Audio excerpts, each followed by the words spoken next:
Hello students, I'm Imkong Tulnapungan from Department of Anthropology, University of Delhi. Today I'm going to speak on the module Sustainable Development and Industrialization from the paper Demographic Anthropology. Well, the learning objectives of the module are to understand sustainable development and industrialization, to understand the impact or consequences of industrialization, to find out the strategies required to implement sustainable development. First of all, let us have a brief introduction on the topic development. If we broadly see, development is a progress in desirable direction, consequently enhancing the quality of material life. However, it is more of a statement about economic development. In a country like India, where we have multitude of societies, social practices, and therefore difference in expectations of the people, it is a mammoth task to devise a single or uniform approach to bring out desired changes or say development.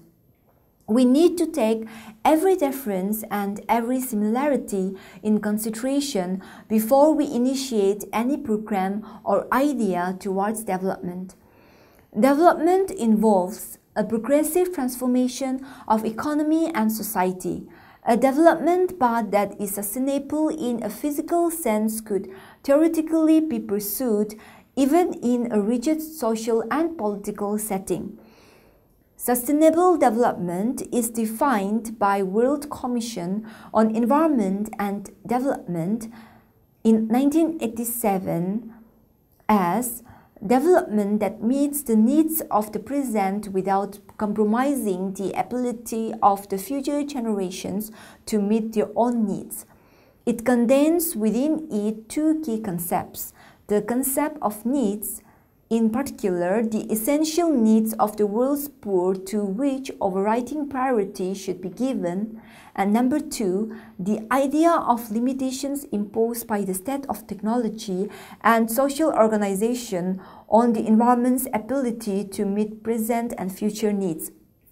This definition emanates from our common future, also known as the Brundtland Report, published by World Commission on Environment and Development in 1987. The doctrine of sustainable development has most commonly been defined as development that meets the needs of the present without compromising the ability of future generations to meet their own needs. For the first time, the doctrine of sustainable development was discussed in the Stockholm Declaration of 1972. Thereafter, in 1987, the World Commission on Environment and Development submitted its report, which is also known as Brundtland Commission Report, wherein an effort was made to link economic development and environment protection. In 1992, Rio Declaration on Environment and Development codified the principle of sustainable development. Simply put, the principle of sustainable development attempts to maintain a balance between development and the environment. It promotes intergenerational equity, that is, better quality of life for present and future generations. Now, the benefit from development ought to be equated with the impact on the environment for such development. While development is important or in fact necessary, the impact on the environment ought to be studied before undertaking such development. The basic concept of sustainable development aims to maintain a balance between economic advancement while protecting the environment in order to meet the needs of the present as well as the future generations. The two pillars of the doctrine of sustainable development are polluter-based principle and precautionary principle. The sustainability of development is intimately linked to the dynamics of population growth. The issue, however, is not simply one of global population size. A child born in a country where levels of material and energy use are high places a greater burden on the earth's resources than a child born in a poorer country. A similar argument applies within countries. Nonetheless, sustainable development can be pursued more easily when population size is stabilized at a level consistent with the productive capacity of the ecosystem. Sustainable development recognizes that growth must be both inclusive and environmentally sound to reduce poverty and build shared prosperity for today's population and to continue to meet the needs of the future generations. It is efficient with resources and carefully planned to deliver both immediate and long-term benefits for people, planet, and prosperity.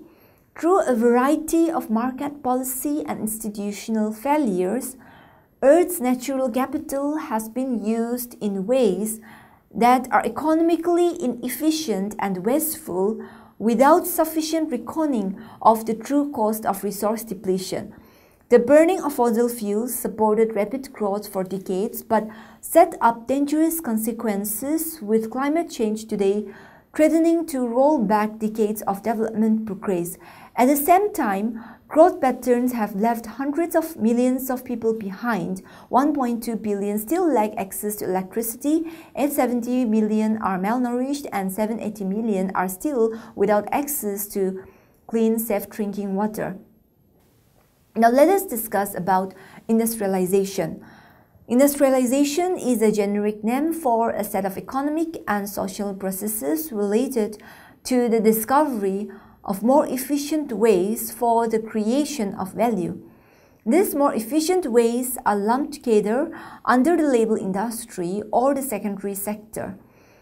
The primary sector of economic activity refers to agriculture, hunting, fishing, and resource extraction, and the tertiary sector refers to services.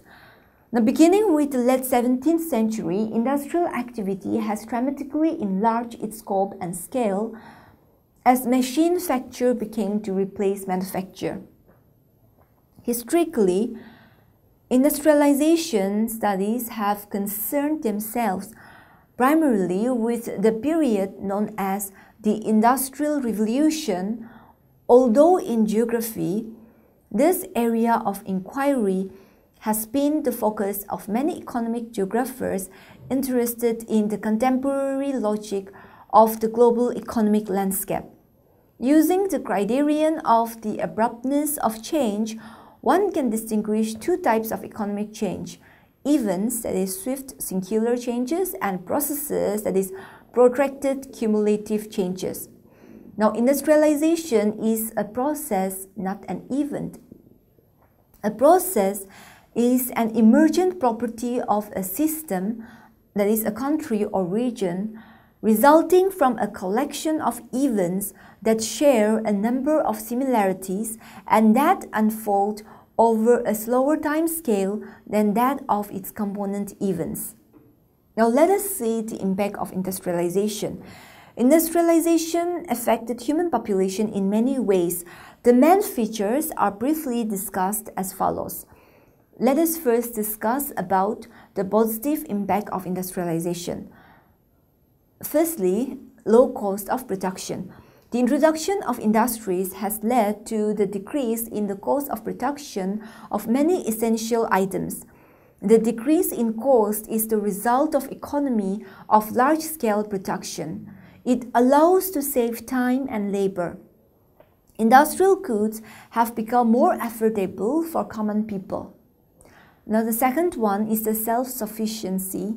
Before independence, we used to spend hundreds of millions of rupees over import of clothes only, as we had no heavy industries in the real sense of the term. With the advancement of textile industry in our country, we are able to manufacture clothes at a much lower cost. In this way, we made ourselves self-sufficient in providing our basic needs. Thirdly, we have employment. Large industries need thousands of skilled and semi-skilled workers. It provides massive employment opportunity for a large chunk of people. Improved agriculture. In the modern age, efficient agricultural system is that which is done with the help of machine and mechanical devices. For this purpose, we have to adopt the latest industrial system. Next, we have defense and security. But we must keep pace with the march of time. We have to defend our country against foreign aggression.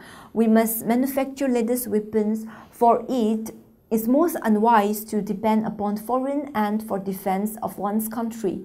Then let us know the negative impact of industrialization. Mechanized, heavy, and large-scale industries have negative impact which adversely affect the environment, society, and economy of this country. The main features are as follows, which was given by Sen in 2015. Decline of cottage industry. Throughout India has been brought of rural cottage industries.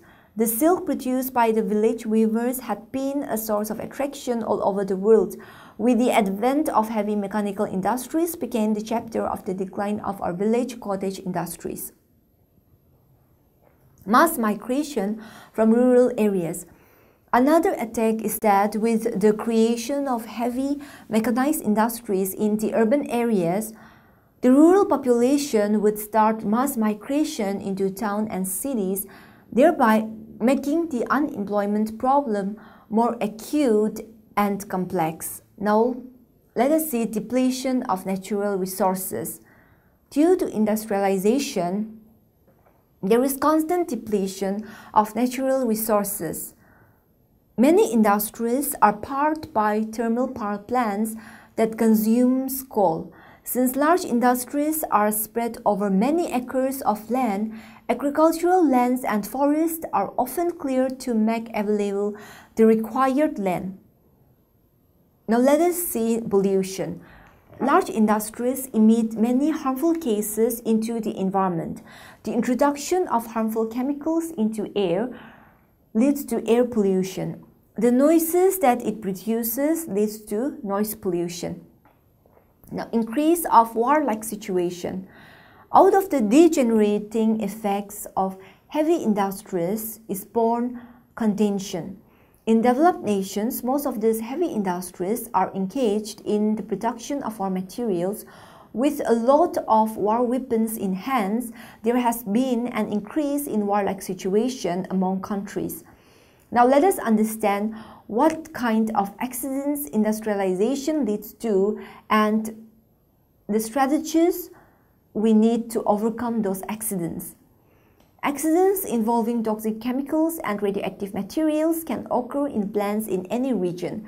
Now, according to a survey carried out by the U.S. Environmental Protection Agency, 6,928 accidents of varying severity occurred at U.S. plants between 1980 and 1965, an average of 5 a day. In 1984, liquid case storage tanks exploded in Mexico City, killing 1,000 people and leaving thousands more homeless.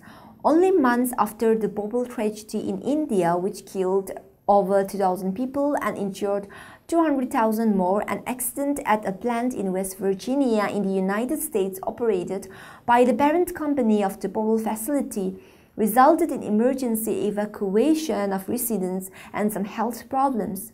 The accidental release in 1976 of the highly toxic and mutagenic chemical dioxin at Seveso, Italy, and the ensuing saga of tons of contaminated soil being passed around Europe also showed that in industrial countries, regulations can be evaded and minimum safety standards breached.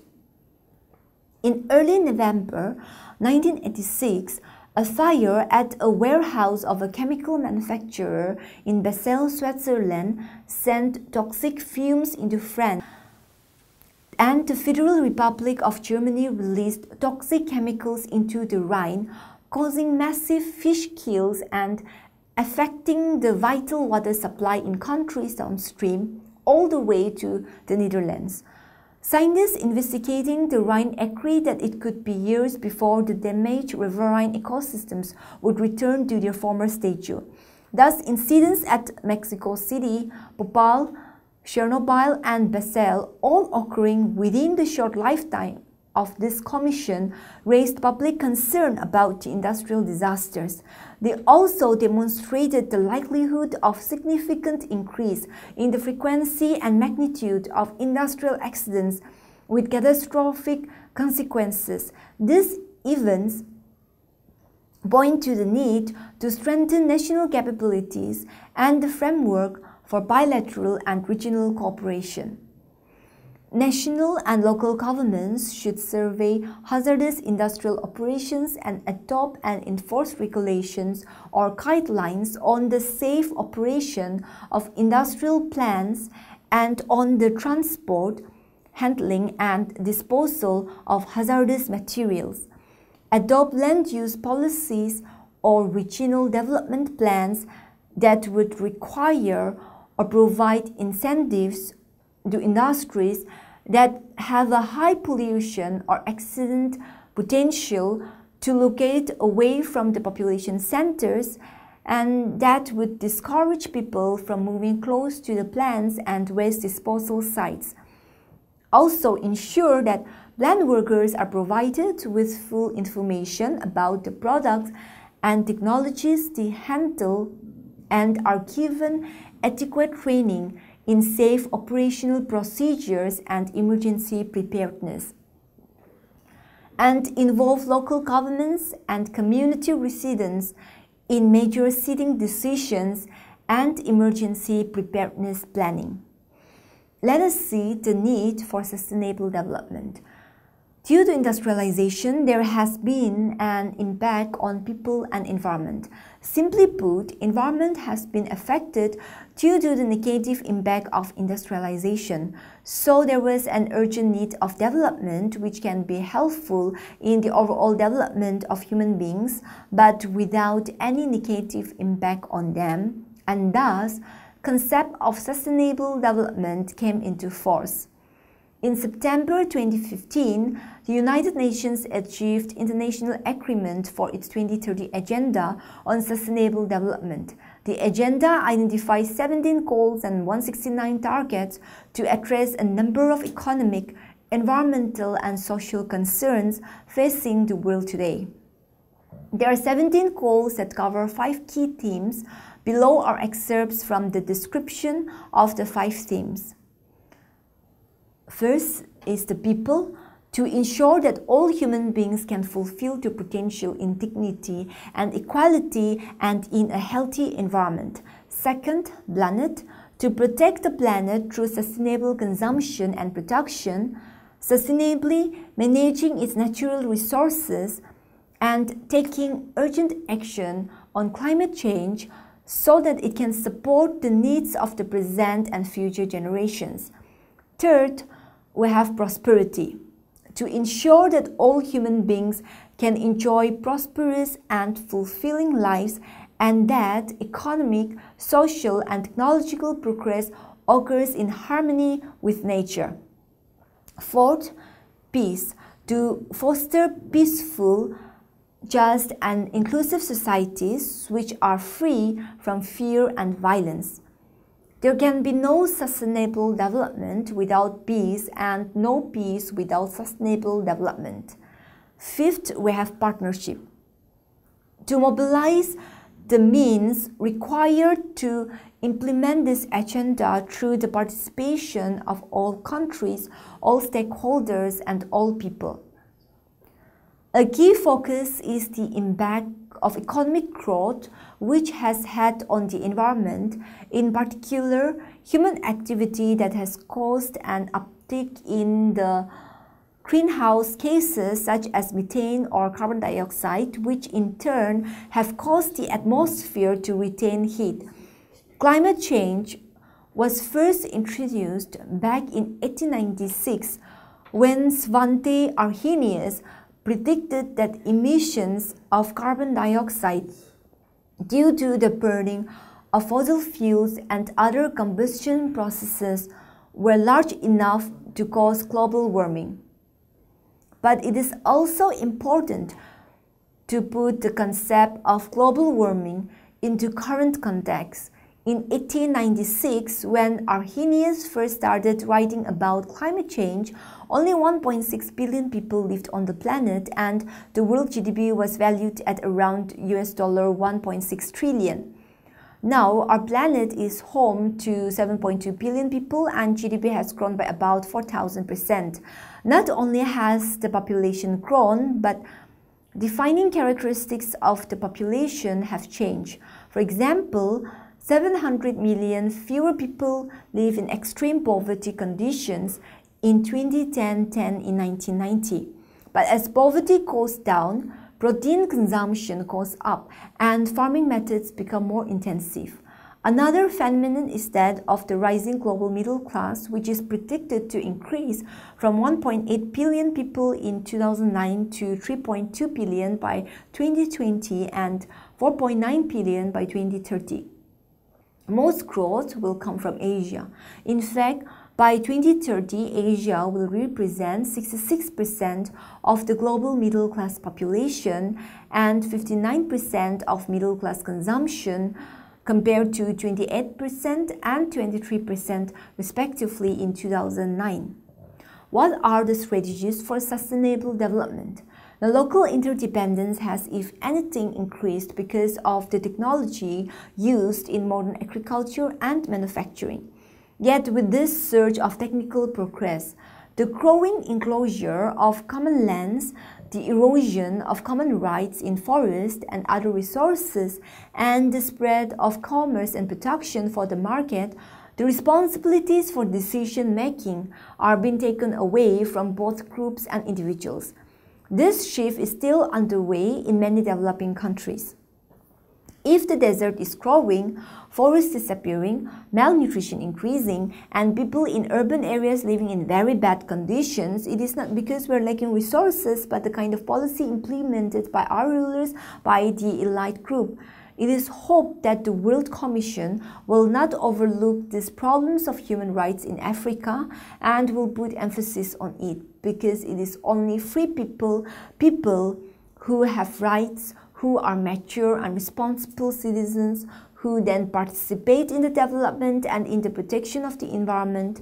The search for common interest would be less difficult if all development and environment problems had solutions that would leave everyone better off.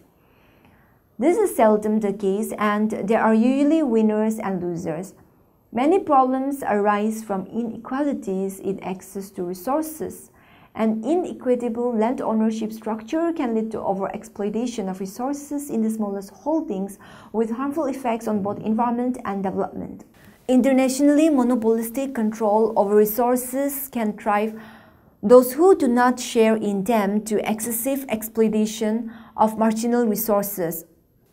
The differing capacities of exploiters to commandeer free goods locally, nationally, and internationally is another manifestation of unequal access to resources. Losers in environment development conflicts include those who suffer more than their fair share of the health, property, and ecosystem damage caused of pollution. As a system approaches ecological limits, inequalities sharpen. Thus, when a watershed deteriorates, poor farmers suffer more because they cannot afford the same anti-erosion measures as richer farmers. When urban air quality deteriorates, the poor in their more vulnerable areas suffer more health damage than the rich, who usually live in more pristine neighborhoods. When mineral resources become depleted, latecomers to the industrialization process lose the benefits of low-cost supplies.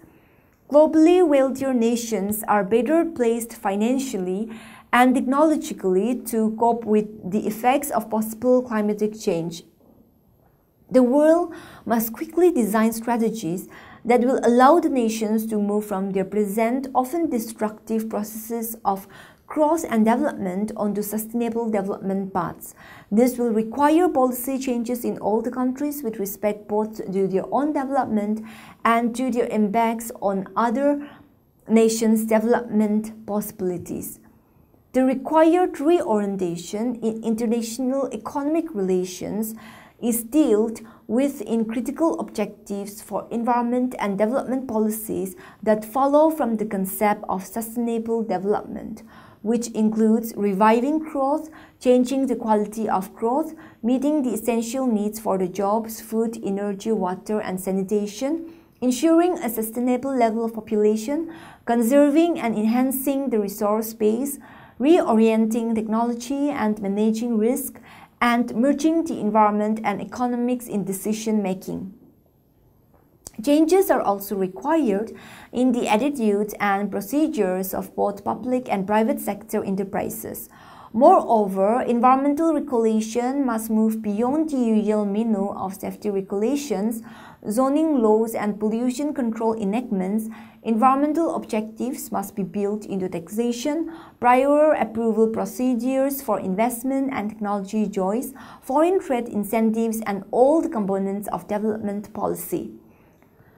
The integration of economic and ecological factors into the law and into decision-making systems within countries has to be made at the international level.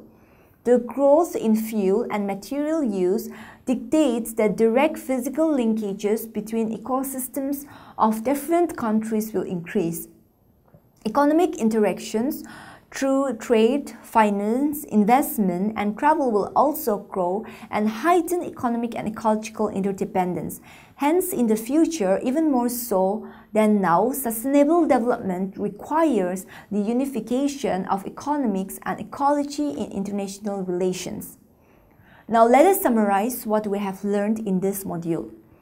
Sustainable development is development that meets the needs of the present without compromising the ability of future generations to meet their own needs. For the first time, the doctrine of sustainable development was discussed in the Stockholm Declaration of 1972. Thereafter, in 1987, the World Commission on Environment and Development submitted its report, which is also known as the Brundtland Commission report, wherein an effort was made to link economic development and environment protection. Industrialization is a generic name for a set of economic and social processes related to the discovery of more efficient ways for the creation of value. These more efficient ways are lumped together under the label industry or the secondary sector. The primary sector of economic activity refers to agriculture, hunting, fishing, and resource extraction, and the tertiary sector refers to services. Beginning with the late 17th century, industrial activity has dramatically enlarged its scope and scale as manufacture began to replace the manufacturer. Industrialization affected human population in many ways. The main features were briefly discussed as low cost of production, self-sufficiency, employment, improved agriculture and defense, and security, while negative impacts were decline of cottage industry, mass migration from rural areas, depletion of natural resources, pollution, and increase of war-like situation. This was given by Sen. The world most quickly designs strategies that will allow nations to move from their present, often destructive processes of growth and development on the sustainable development paths. This will require policy changes in all the countries with respect to both to their own development and to their impacts on other nation development possibilities. The required reorientation in international economic relations is dealt with in critical objectives for environment and development policies that follow from the concept of sustainable development. That's all for this module. Thank you so much.